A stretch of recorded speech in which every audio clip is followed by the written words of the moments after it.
Y el 8 de junio del 2011 vino Cristina Fernández de Kirchner a inaugurar el puerto regasificador de Escobar, junto con el gobernador Daniel Scioli. Ese día, bueno, armaron una gran carpa para mostrar las bondades, lo maravilloso que era el puerto regasificador, que era el que se había instalado en el menor tiempo posible en todo el mundo, que era bárbaro, que iba a traer trabajo, que era un progreso, digamos, era progreso para el país. Sin embargo, paralelamente en la plaza estábamos los vecinos, organizaciones sociales, desesperados por esta situación, porque entendíamos de la gravedad que esto significaba, digamos, en cuanto a la seguridad para todos los vecinos, no solo de Escobar, sino desde que los buques metaneros ingresaban al Río de la Plata.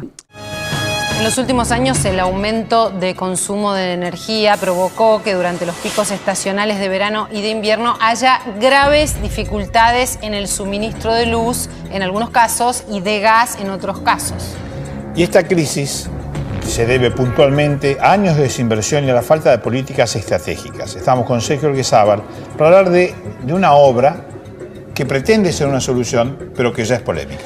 Buenas noches. Sí, vamos a explicar de arranque el contexto. ¿Dónde estamos? Primero el contexto internacional. La energía es un problema del mundo hoy.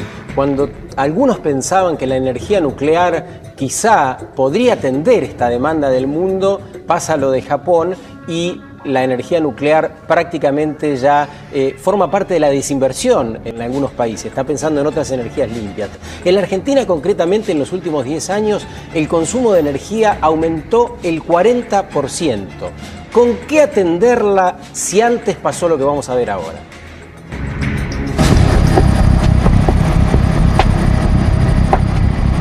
La crisis energética es un problema estructural de la Argentina.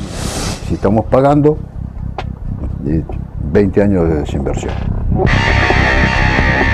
Amenaza la recuperación económica en marcha y podría derivar en colapso si no se atiende la necesidad de planificar a largo plazo. Yo diría que en los últimos 6 años de país exportador pasamos a ser país importador. El saldo neto que había de hidrocarburos era positivo, se exportaba más de lo que importábamos. Yo diría hasta 2004, 2005. No hay petróleo ni gas, los mayores componentes de la matriz energética local, porque no hay inversiones desde 1977, cuando se comenzaron a explotar los yacimientos de Loma de la Lata en Neuquén.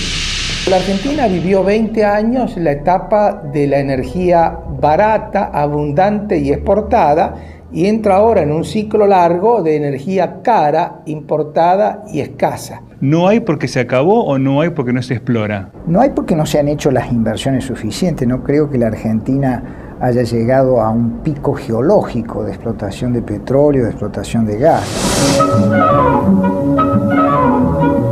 Las cifras de producción de petróleo correspondientes a los 3 primeros meses de 1959 señalan un éxito admirable.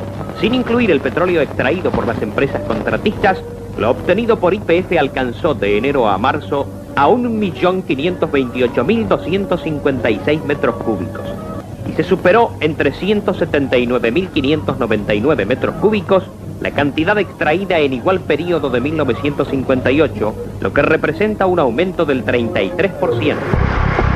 Cuando se privatizaron los recursos en los 90, se les dio libre disponibilidad a las empresas para exportar hidrocarburos.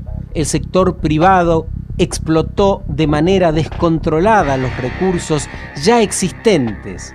El 70% de las divisas quedaron afuera y la inversión resultó nula. A tal punto que Argentina hoy importa gas. En 2008 se inauguró en Bahía Blanca la operatoria de un buque regasificador que llegaba para paliar una emergencia y se quedó. ¿Qué hace el buque Excelsior?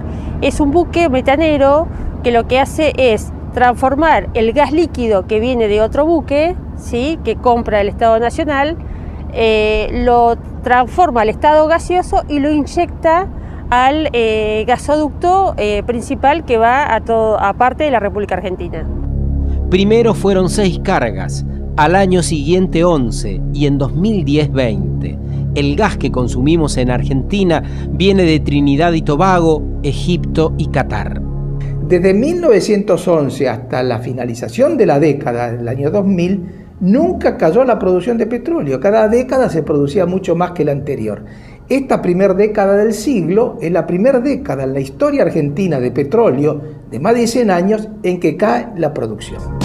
Aquel gran hallazgo del Estado, el de Loma de la Lata, nos provee parte de lo que consumimos en la actualidad y no por mucho tiempo más. Hoy por hoy las reservas en la Argentina no llegan a 8 años vista, es decir, si no se descubren nuevos yacimientos y se sigue consumiendo lo que se consume a pesar de que se va a importar, en 8 años directamente va a ser toda importación.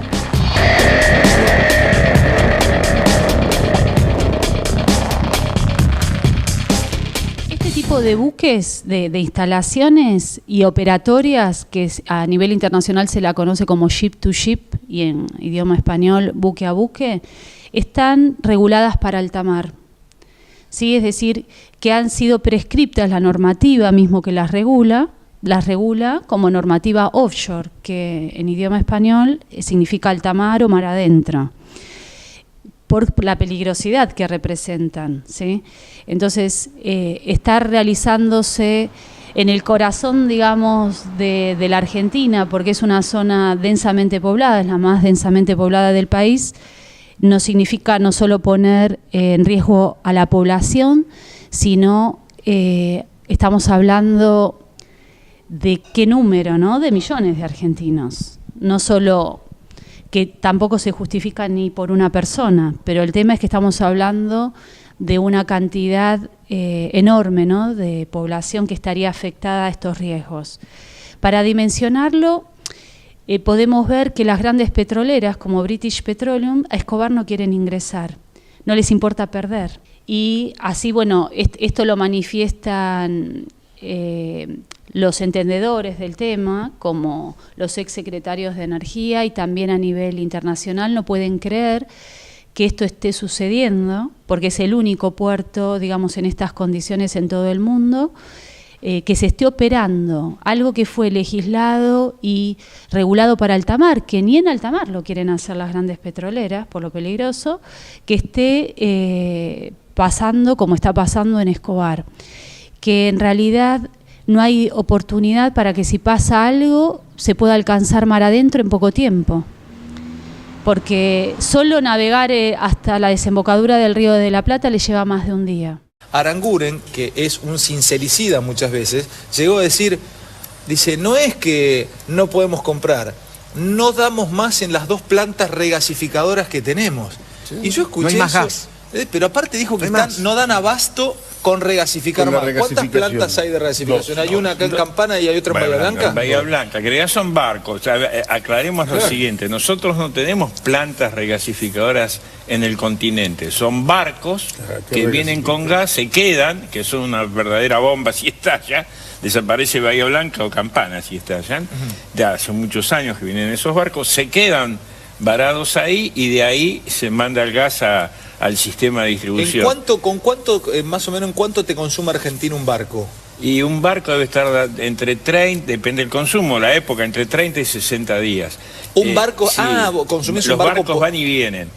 Pero discúlpame, el barco, se queda el barco. ¿El barco es como un tanque de gas que está ahí? Es un barco enorme. No es que te descarga el gas. Claro, y el otro lo regasifica. El que lo regasifica. Te sale $100.000 por día cada barco de alquiler, porque los barcos no son nuestros. Venimos usando desde hace años algo que vos lo usarías para un fin de semana. Claro. No entiendo, muchachos. Hace 10 años yo tengo un barco.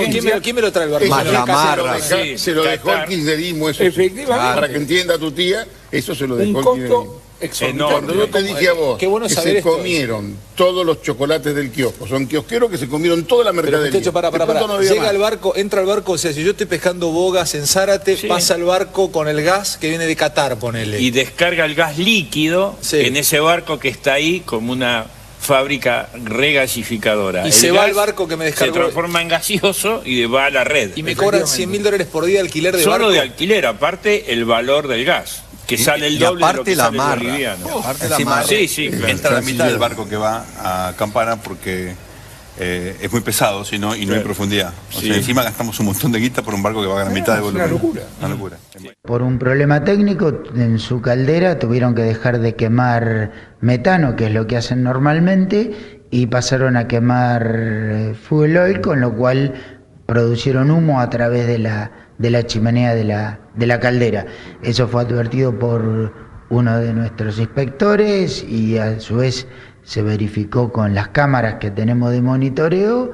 Controlado la opacidad y el tiempo de emisión, superó los parámetros que da la legislación, con lo cual se le procedió a hacer una acta de infracción. ¿Cuáles son esos parámetros? ¿Tiene que ver con el tiempo de emisión? Claro, el humo se mide en opacidad en una escala.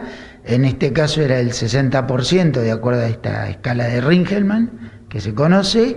Y la duración que prevé la legislación es de 3 minutos en este nivel. Ellos estuvieron 20 minutos aproximadamente. ¿Es el primer incidente? ¿Había alguna otra cuestión así, digamos, que tenga que ver con el regasificador? No, esto es la primera vez que se da este tipo de incidentes con el regasificador. No tenemos registrado. Ellos, ¿qué dijeron la empresa? ¿Qué dijo? Es YPF, ¿no? A quien YPF, sí, apenas tuvieron el problema, se comunicaron con nosotros para decir este inconveniente y que estaban emitiendo humo. Nos avisaron a nosotros. ¿Cómo es el protocolo aquí? Digamos, se elabora la infracción y se envía al organismo. Exactamente, junto con un informe técnico que se adjunta al acta de inspección, se envía al OPDS, que es en definitiva después el que determina la sanción a aplicar. Eso está previsto en el mismo proceso del buque, que ante algún problema técnico en la alimentación de metano puedan quemar fuel, así que estar previsto no ha causado ningún problema. Inclusive esto se efectúa para no parar la regasificación. Porque solo navegar hasta la desembocadura del Río de la Plata le lleva más de un día. El gas natural licuado es gas natural concentrado 600 veces. Y a la vez ¿por qué se lo concentra? Digamos, para reducir el volumen 600 veces, y en vez de utilizar 600 barcos en estado gaseoso, utilizan uno solo. Pero a la vez que se logró este beneficio, ¿no?, de reducción para ahorrar en barcos, se concentró la energía y logra tener un equivalente energético, la cantidad que transportan, que es al de 55 bombas como las de Hiroshima. El pueblo de Escobar nunca fue llamado a audiencia pública para expedirse si estaba de acuerdo o no con que el puerto regasificador sea instalado. Así que eso tendría que haberse hecho una audiencia pública vinculante, donde el puerto de Escobar, el pueblo de Escobar, como mínimo, porque no solo es el partido de Escobar el cual está implicado, también está implicado Campana, Vicente López, Tigre, San Isidro, mismo gente de la Ciudad Autónoma de Buenos Aires, que son todos los que están afectados directos. Tendrían que haberse expedido, primero tomar conocimiento de que se va a estar instalando el puerto, y luego expedirse sobre si están de acuerdo o no, y cuáles son las condiciones de instalación del puerto. El pueblo de Escobar nunca fue llamado a una audiencia pública vinculante sobre este tema, así que se está funcionando también ahí en ese sentido lo que planteaba de la ilegalidad. Esa audiencia pública tendría que haber existido y no existió. Entonces, haciendo un resumen, tenemos todo un sistema estatal que incumple las mismas leyes del Estado mismo del país, desde los municipios en el Consejo Deliberante hasta la Presidenta de la Nación y sus funcionarios nacionales.